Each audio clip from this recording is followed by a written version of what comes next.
Freestyle Travel. Hello, everybody.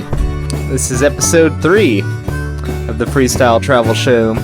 My name is Kenny Flannery. I'm your host, and this episode is going to be about couchsurfing and hospitality networks in general. But first, once again, I don't have any sponsors per se, but I did want to mention that I am an Amazon affiliate member, and I earn a commission for anything that you get on Amazon after clicking one of the links on either freestyletravelshow.com or hobolifestyle.com.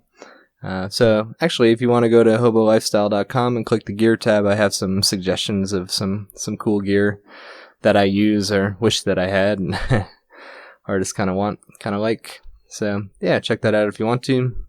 The other thing I'd plug is Google's Project Fi, which is their global phone service that I use. They kind of piggyback on existing networks, so it works pretty seamlessly across 135 countries. It's pretty perfect for traveling. I've been using it for a little bit. I can talk about it more later, but if you sign up with my promo code, which is TDW3EE, you get $20 off on your bill. I think you just have to use it for a month, then I get $20 off as well. So that's pretty sweet. That's basically most of a bill for a month. So yeah, that's it. Let me jump right into what's going on now before getting into couch surfing and all that. At the moment, I'm in Pokhara. It took me a second. Pokhara, Nepal.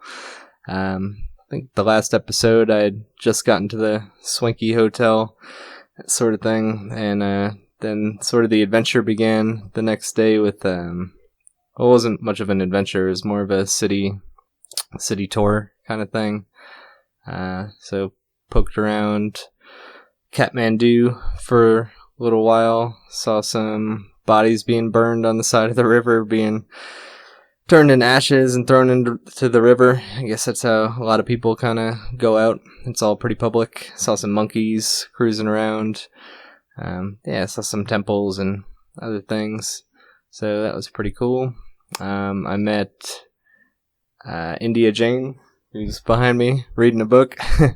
She's joining me on this adventure, so it's pretty fun.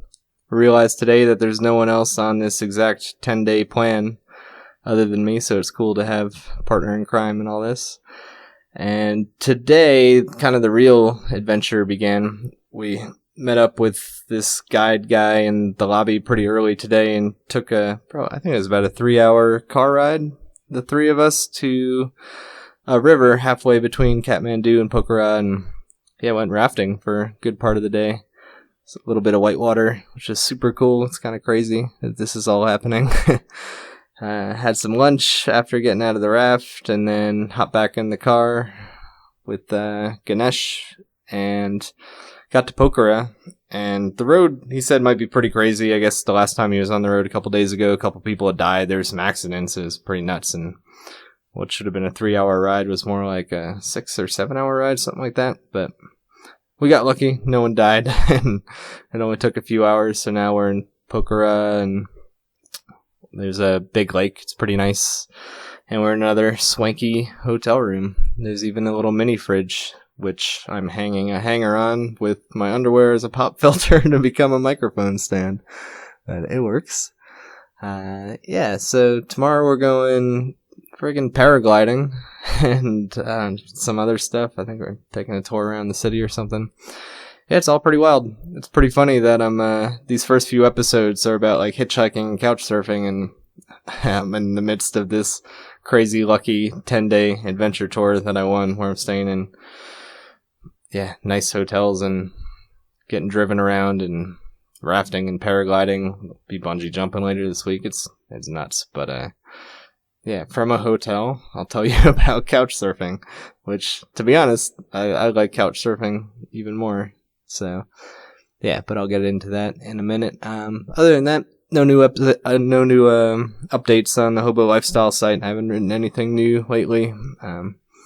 But you can always go on there for other stories and things like that. So nothing new to report. So let's just jump right into couch surfing.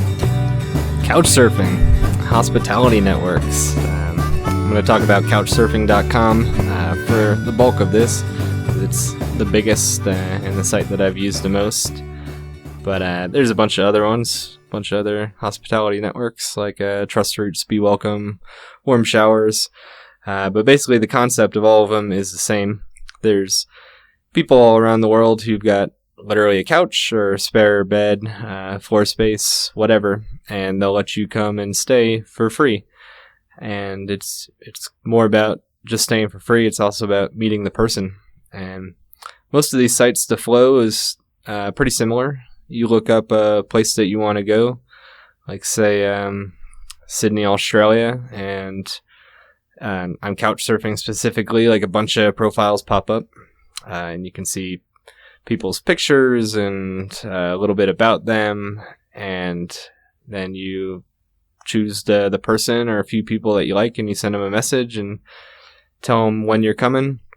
And usually it's for like 2 or 3 nights is kind of the average of how long you'll be staying with people, and that can change quite a bit. If you really are vibing with someone, maybe you stay for a week. I've heard people ended up becoming roommates even, so you never know.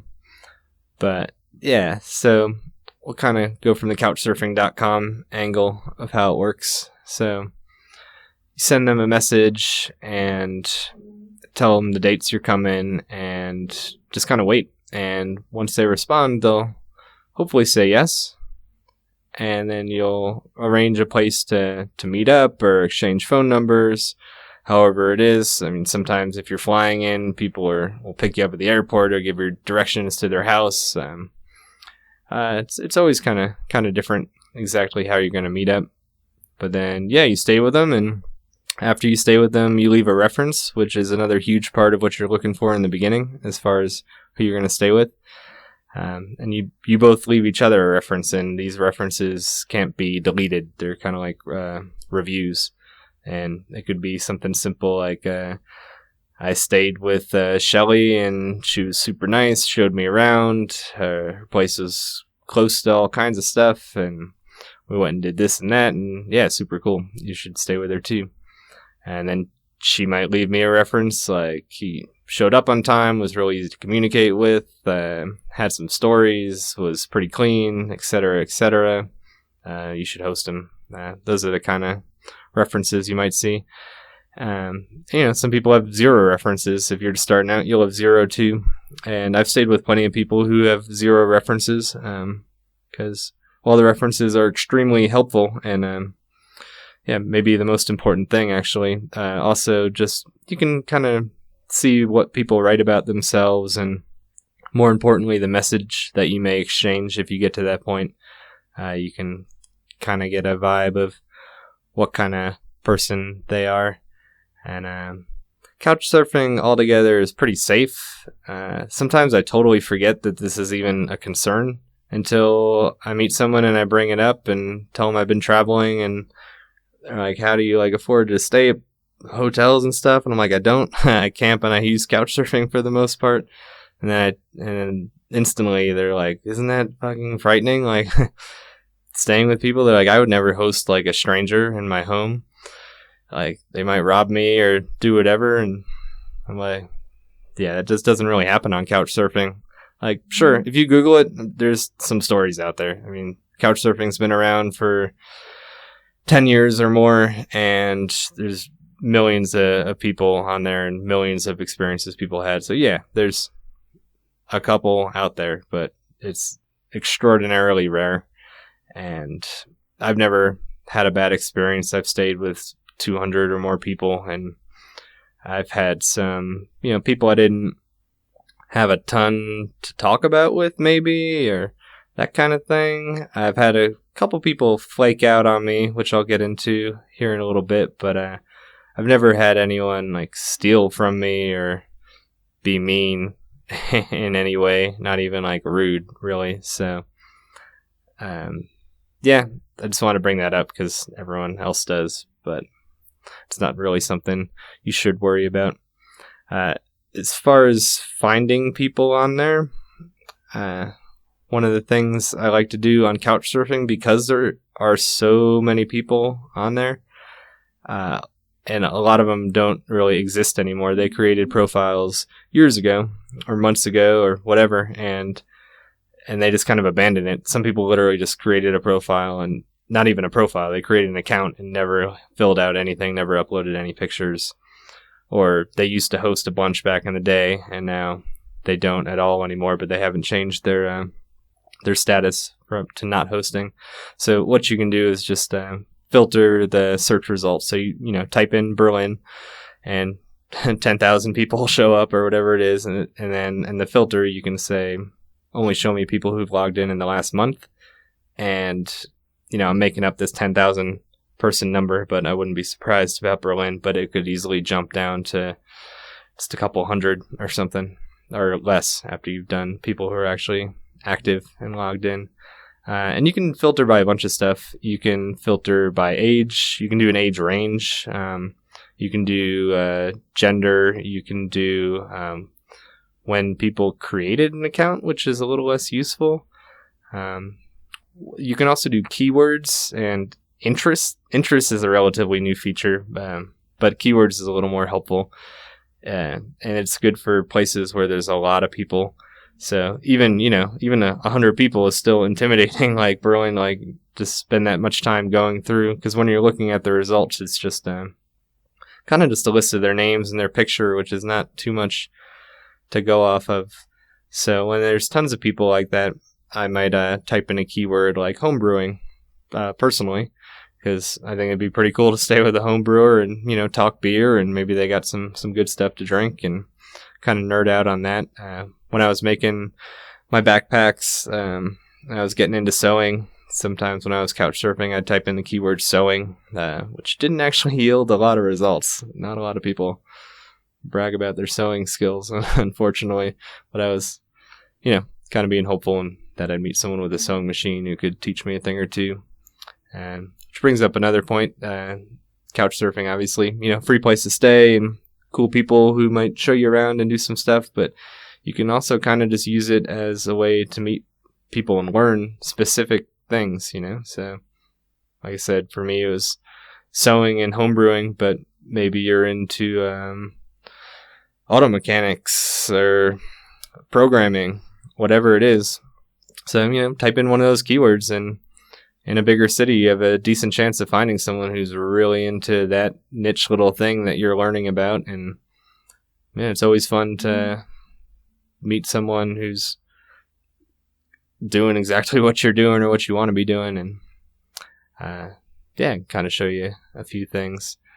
And that's brings me to another point, couch surfing, how much time people will actually spend with you, and it's kind of across the board, really.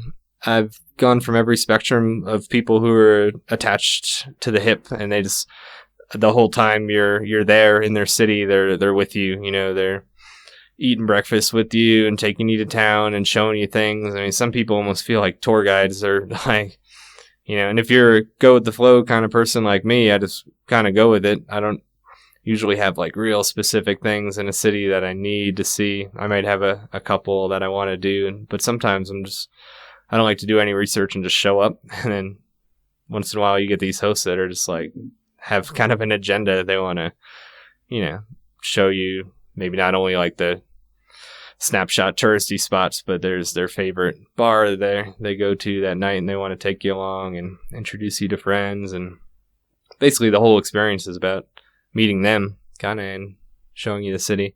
And then you have the other end of the spectrum, which is people that are, happy to host you, but they're maybe working the whole time. I've had kind of the real extreme. I've had maybe three or four times where I've never even actually met my host, like, at all. The first time was in Tucson, and it wasn't really planned like this, but I got to his house. He gave me his address and told me to show up whenever. And when I got there was a note on the door that said that the key was under the mat and to let myself in. Which was kind of funny because I should just leave the door unlocked at that point.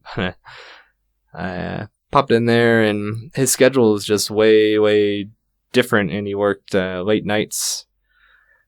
So he actually saw me when he would get in at 2 or 3 in the morning, because I'd be asleep at that point on the couch, and then when I'd wake up, he'd be asleep, and then I'd go out in town, and we never actually bumped into each other. We'd talk on the phone a few times, but that was about it. And, you know, I left with this impression of him too. Like, I had kind of known him, but we never actually saw each other face to face.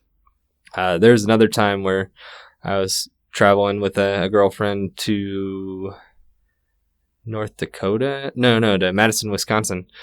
And we were all set up with this guy who was going to host us. And then 2 or 3 days before, maybe the day before, something came up and he had to leave town for work.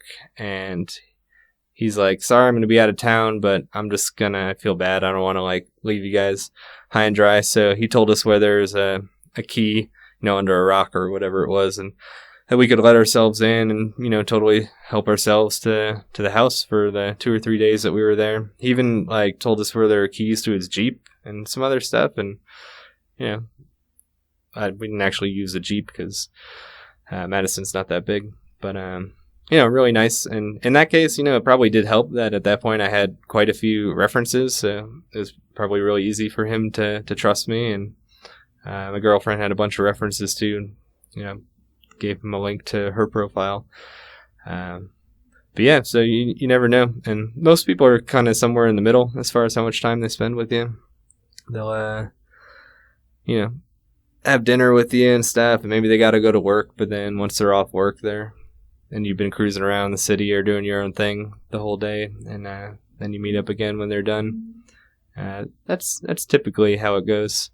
And I've had some people I've gone on adventures with, and some of my best friends today are actually people I met on Couchsurfing, which I kind of forget sometimes. Now I just go and I visit some of these people, my friends, and I'm thinking about it right now in this moment. I'm like, oh yeah, I guess we did meet on Couchsurfing, directly or indirectly.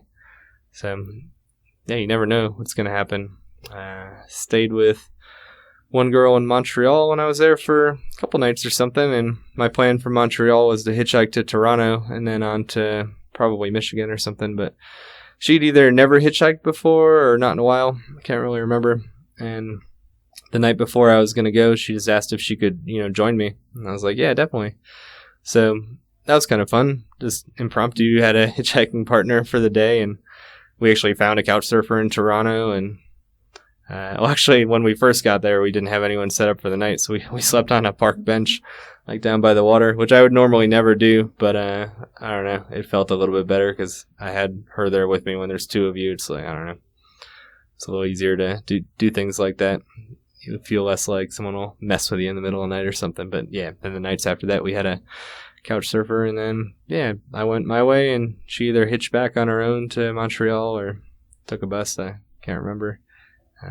There's been a few instances like that where I've, you know, ended up going on an unexpected adventure with the person I was couch surfing with, or at the very least gone and met up with them again down the road, or you know, seen them in a different place where they were living and couch surf with them in a new place. So yeah, you can make some lifelong friendships on there, like, pretty easily. That's kind of the thing with couch surfing, is it's a lot of people with a similar mindset, a lot of people who are trusting and obviously like travel to some kind of degree. There's plenty of stories of people getting married on couch surfing too. So it's a pretty cool way to travel altogether. And, you know, it's totally free as well. So as far as sustaining a life of travel, couch surfing has got to be one of the number one tools. And this is why this is the second kind of real episode of this show.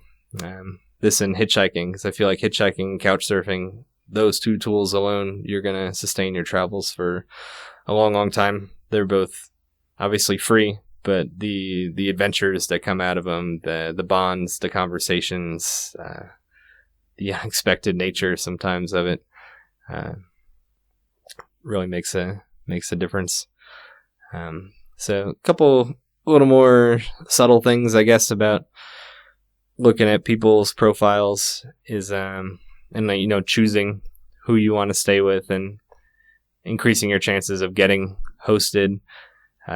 It's good to know that some hosts get overwhelmed completely. Couchsurfing has been working on this a little bit to make it not as bad. Because for a while, they would just show the results. So if you looked up a place like, Milan, Italy or whatever, like they would sort people, rank people, I guess, by how many references they had. So basically, whoever the dude was in Milan or the girl in Milan with the most references was at the top of the list. So it's, she was going to keep on getting more messages. So people would just send whoever was at the top messages first. Obviously, they wouldn't take the time to scroll maybe all the way down to people who had no references or a few. So my point is that in bigger cities especially, I've heard of people getting like 50 messages a day. And if you're a host getting 50 messages a day, that's a full-time job to like filter through all of that craziness. It's a little bit better now. I think they've done a better job of ranking people and kind of putting people down if they've been getting more messages and things like this. Trying to slow it down a little bit so it's not people aren't getting piled on, but it still kind of happens. So just be aware of that and don't send people generic messages, because that's a good way to get kind of ignored for a while. And I don't know, I still meet people who kind of do this and then wonder why they don't get hosted, but they'll just write a really generic message like, my name is so-and-so and I'm coming to your town and I would like to get hosted for a few days and can you host me? And they would just copy paste that a million times. And, maybe they'd put in a few more details about themselves, but it would be nothing about the person they're sending it to. And as a host, if you get that message, it kind of feels like, so you don't actually want to stay with me. You just are looking for a free place to stay, kind of. And then, especially if that person's getting multiple messages a day, they're going to ignore that. I know Couchsurfing has a verification feature. And it's kind of an annoying feature. I don't know. It doesn't really work that well, I don't think. And it costs money to do. I think at this point they want $20 a year, I think is the deal. And you can get verified. You don't have to do this. And I've never gotten verified. But recently they put a limitation on it for people who aren't verified that you can only send 10 messages, I think, within a 7-day period, which is kind of annoying, but not a huge disappointment, I guess. They've only had that feature going for maybe a month or something, and I've yet to hit the wall where I really needed to send that 11th message and couldn't. I think the positive thing that'll come out of that is it will cut down on the people who just blast out like 50 messages to a city, like they're looking to come to Salt Lake City or something and just send 50 messages to a bunch of people without even reading their profiles, reading the host profiles. So hopefully it cuts down on that, which will be helpful for all of us, because that means hosts will be getting less messages, which means yours will float to the top a little bit. So yeah, and honestly, you shouldn't really be sending a message to someone just to have a free place to stay. And sometimes I'll look up, especially like some smaller places that maybe only have, 10 hosts. And sometimes I like it because it's not that overwhelming. You can, if there's a place that only has like 5 or 10 hosts, you can actually look at every single person's profile and see who's cool or not. But sometimes a little town or small city will have 10 hosts and I'll look at all their profiles and none of them kind of look that interesting. And they're, that nothing really pops out. It's like kind of generic, and I'm just like, maybe I'll just camp or something. Like I'm not super desperate just to have a free place to stay. It's, maybe not worth it. So yeah, definitely kind of take the time and find someone you actually want to meet. As far as countries are concerned, like Couchsurfing is different culture-wise. Country to country, place to place. I mean, obviously people are different altogether. I already talked about how some people want to be with you every moment and other people are kind of more hands-off kind of hosts, but you will notice differences traveling around the world. An example would be here in Nepal, I guess. A lot of messages that I got. Let me preface this first. Messages that I got. So the other way that you can use Couchsurfing is to, like what I've talked about, is you can search a town, see all the people who live there, and then send messages to hosts that look interesting. But another thing you can do is unique to Couchsurfing, as far as I know. This isn't on the other social hospitality networks like Be Welcome and Trust Routes. It might be, but I haven't seen it yet. But it's a feature called Public Trips. So you can just post that you're coming to Kathmandu, Nepal. And you can say, I'm coming on May 5th to the 8th, and I'm coming for this reason. I want to see this or that. I'm going to go trekking somewhere, but I want to check out the city first. And if anyone's up for hosting, shoot me a message. If anyone wants to hang out, that's cool too. Send me a message. That's like maybe a typical thing you might write. And then that's just out there. And I do believe that some hosts will get some kind of like digest about that, like a digest email. But also them or anyone else can go into the travelers section. The same way you would look for hosts in Kathmandu, you can also click travelers, and you can see all the people who are coming and who posted these public trips. But at that point, those hosts can then send you a message and invite you to stay with them, instead of the other way around where you're sending them messages. And it's a great feature, actually. And it's relatively new in the history of Couchsurfing. It's been around for over a year now, I think, but still relatively new. They didn't always have it. And it's really great. I've had varying results, but a lot of times it's great. But it is different everywhere. So a good example is Jakarta and all of Indonesia, actually. Every city where I posted that I was coming, I got the most overwhelming response I've gotten out of anywhere else in the world. I don't know what it is about Indonesia, but I was getting, I think I posted my public trip for Jakarta maybe like 2.5 weeks before I got there, and I was getting something like 3 or 4 messages per day from different people who wanted to host me. And then I kind of got to experience what maybe some hosts experience, in that some people were like, really specific, like, oh, I read your profile and I read about your backpack that turns into a tent, and that seems really cool, and you've been to this country, etc. And clearly, like, they, were interested in actually me, whereas other people just wrote like, hello, I can host, or my room is available, or just hello. And a couple people like didn't say anything. It was like just like an offer to stay with no words. It's kind of strange, but it's kind of cool. That was definitely the most extreme, like the most I've gotten. But for example, right after that, I went to Cambodia and I posted a public trip for Phnom Penh, where I was flying into, and I got nobody except I got one message from their username was like Tuk Driver John or something like that, or whatever it was. And it was literally some dude saying if I needed a tuk-tuk, which if you don't know what that is, it's like a taxi bike kind of thing. And he was basically saying that he could drive me around, for money. And if you've never been to these parts of Asia, it's like the most annoying thing, at least to me. As soon as you walk out of the airport or anywhere downtown and like any touristy area, there's this dude's like tuk, motorbike, taxi, like just harassing you, trying to get your dollars and take you somewhere, which, if you are trying to go somewhere, it's pretty awesome. You'll never be without a ride. But it's kind of funny that getting harassed digitally now via Couchsurfing by these tuk-tuk drivers.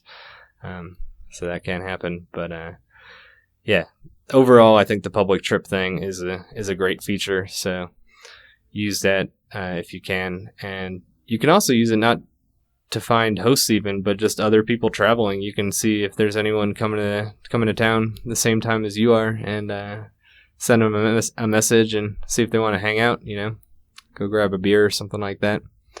Go on an adventure kind of thing. So, in that same vein, there's Couchsurfing groups, which are kind of getting phased out. Some of these groups are real specific. There's like beer lover groups and stuff, but some of the bigger cities will have last minute. They'll either be called like Berlin last minute or Berlin emergency couch group, something like that. And with those groups, you can post, like, say you get to the city today and you need a place to stay and you either didn't know you were going there or your Couchsurfing host flaked out on you or something. You can post to this group and hope that it's seen. You know, some hosts are pretty proactive with that and they'll get alerts on their phone right away, email alerts and stuff. And it's worked for me, you know, close to half the time, I guess, maybe a little less. But that's another way to get hosts last minute or to get people that might send you a message. Unlike the public trips, like, you're not posting on those groups 2 weeks before. It's like it's supposed to be last minute emergency. So you do it day of, maybe the day before you'd post to that group.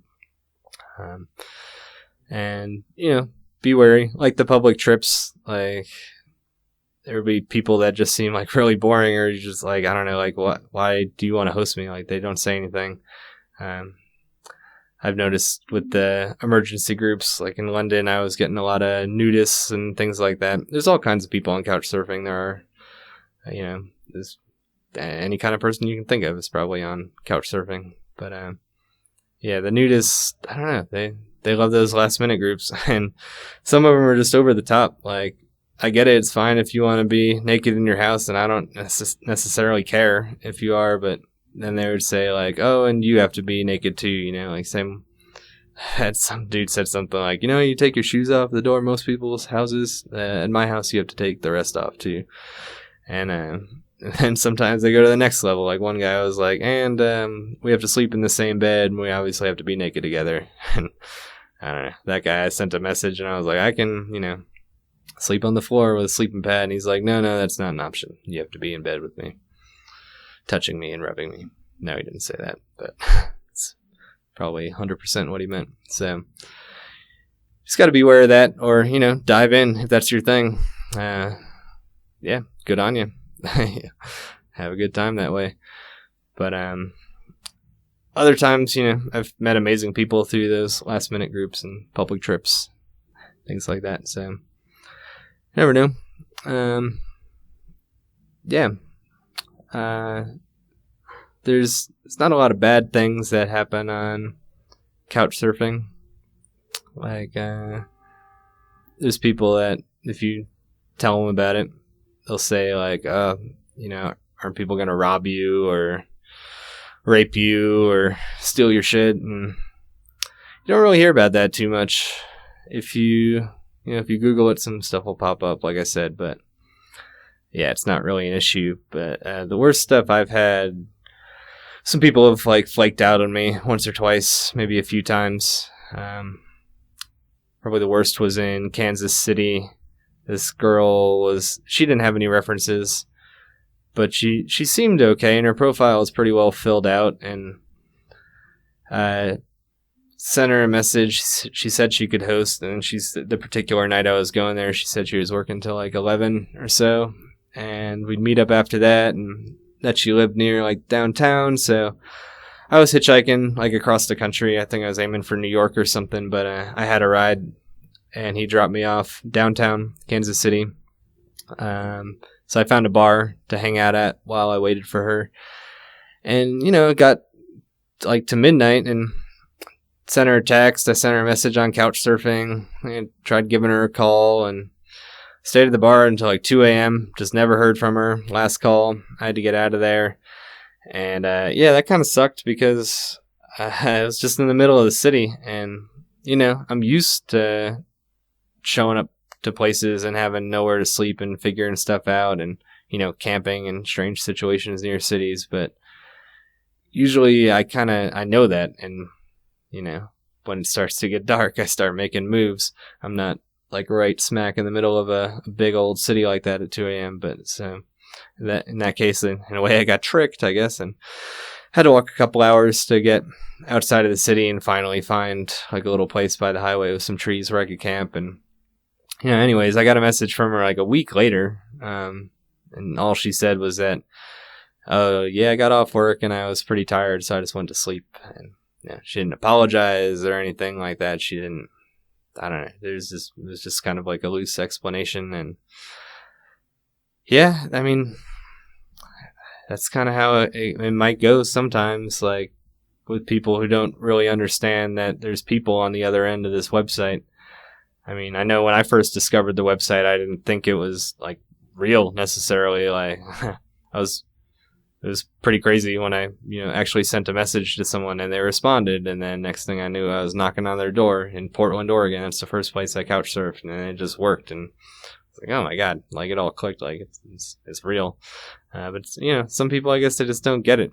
It's almost like people comment on YouTube like maniacs and say some like horrible things. And it's the internet. Not everyone gets it sometimes, but so just be wary of that. Like, I do like to stay with people who've never hosted before, because a lot of times, like, it's their first experience and it's really, really cool, and they kind of extra want to show you a good time, and just to see their excitement and things like that, it's fun. So yeah, but just be extra careful when you're staying with someone who has no references, and try to spell things out as best as you can, and arrange places to meet. There's been other people who haven't necessarily been flakes, but just communication has been poor on both of our parts, and especially if you might be traveling without a phone or something and you're relying on like Wi-Fi to Wi-Fi, it can get a little tricky. So definitely try to spell things out in the beginning, like let's meet here,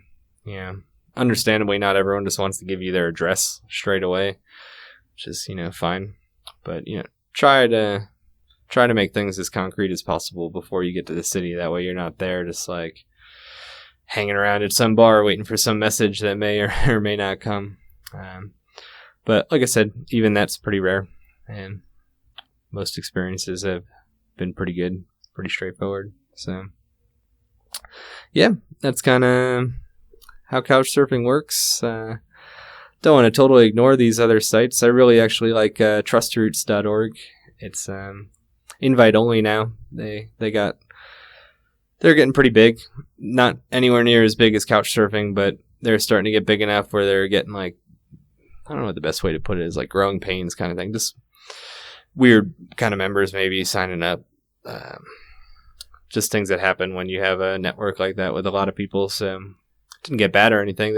But they decided to shut down just like open sign-ins and go to invite only, which is, kind of smart. That way, the only way you can get on Trust Roots is if you know someone who else is on there and they kind of tell you about it. Whereas Couchsurfing at this point, like here I am doing a show about it on the internet. If you Google Couchsurfing, there's going to be dozens and dozens of blog posts about people telling about it or throwing it in a list of something. And, because of that, a lot of people get on there and don't fully understand the cultural aspect of it, the point of like connecting with people and treat it more like a free hotel or something like that, or treat it like Airbnb. So I think Trust Roots just didn't want that to happen. So check it out. Try to find someone who's on there who will give you an invite if you can. And the interface is kind of cool. It was made mostly for hitchhikers in mind. So instead of there being just a list of like names and pictures when you look up, say, somewhere like Berlin, instead it's like a map interface. So you would type in Berlin, and then it would just show you a map of Berlin with all these dots all over, green and orange dots. Green meaning like kind of, yes, I can most likely host, and orange meaning like, I might be able to host.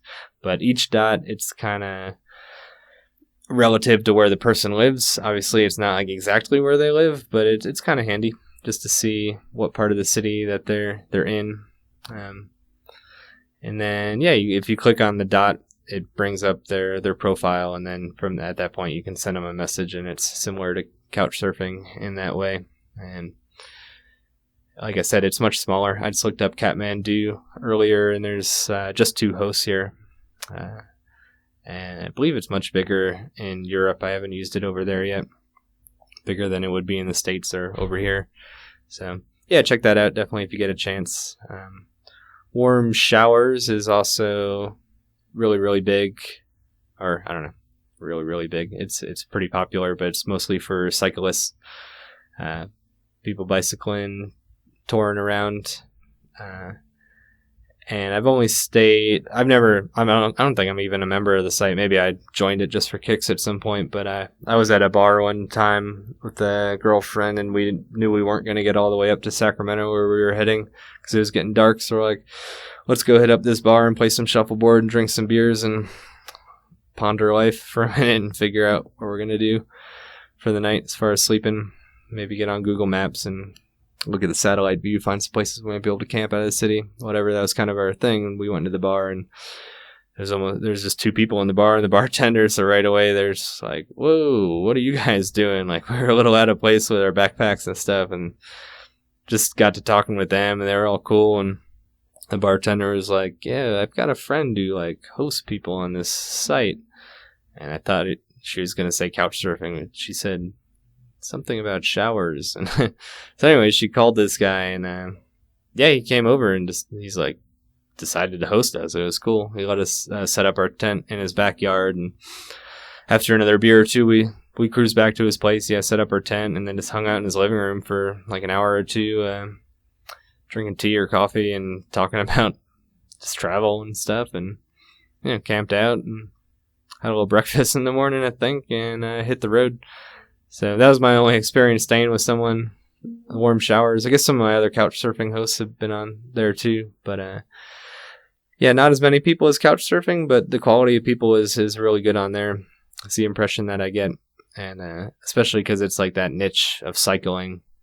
If you're a cyclist, 100%, I would check warm showers before Couchsurfing. Because, you can nerd out on cycle gear, and, chances are they'll have maybe some tools, pumps, or, places where you can go or pass and stuff, and real good stories and good advice. So check that out. The other next biggest site, or maybe it's bigger than warm showers, it's more like Couchsurfing, is Be Welcome. And that was started by a bunch of people who kind of got fed up with Couchsurfing. Some people who had been volunteering for Couchsurfing or hosting, and didn't like the direction that Couchsurfing was going, so they started their own thing. And the quality of people on there is pretty good too, but there's also a lot of abandoned profiles, and it doesn't move super quickly, just because it is kind of, I guess, democratic the way it works, and a lot of volunteers, not a ton of money behind it, and maybe motivation these days, but you never know. I haven't looked at it in a while, just because Couchsurfing's always worked for me, and Trust Routes is kind of what I've been looking at more now, but it's definitely worth taking a look at least. That's the other one I have to mention, is one called Servas, which is like the original the original hospitality network. And I actually met a guy, I don't know if he started it or something, or he's like an ambassador in Indonesia. He was saying they're trying to get like pardon me, more of an online thing going, but it's like, I think you get like a book of like just names. So if you're traveling and you've signed up for this service, you then get a book with just names and phone numbers, and it's pretty old school. So I don't know, you can look into that if you want to, but that even just from a historical point of view, I guess, and I don't know, maybe they're coming up, but yeah, that's kind of the whole thing with Couchsurfing. So that should be plenty of information to get you going, and you should have a pretty thorough understanding. And get on there, make some good friends, travel freely, spontaneously. That's what this is all about, freestyle travel. So, enjoy. Okay, cool. I hope that was enjoyable for all y'all, a little bit informative. I'll probably be talking a whole lot more about Couchsurfing. We'll just be intertwined within a lot of conversations I have, for sure. I actually just talked to my friend Casper, and he's behind Trust Routes a little bit, and I'm going to get him on the show so we can talk a little bit more about Trust Routes and some of the other stuff that Casper is doing. He just wrote a pretty cool article about how hitchhiking has helped him in business. And so, I really want to get him on here, and not sure exactly when that'll happen, but I'll let you know, and it should be pretty good. Yeah. So I don't know what the next episode's going to be. I haven't really decided yet, but I'm going to get it up here within the next week, whatever it is. Take advantage of being able to stay in some of these rooms, kind of have these quiet spots where I can record these episodes. Other than that, I'll keep you posted as far as how this trip is going and everything else. If you want to email me any questions, I can answer them on the show or just answer them via email. The best email is probably freestyletravelshow@gmail.com for now. So go ahead and do that. If you want to jump on any other sites, you can find me at Free Travel Show on Twitter. It's just free without the style, Free Travel Show. On Facebook, it's Freestyle Travel Show. It's freestyletravelshow.com.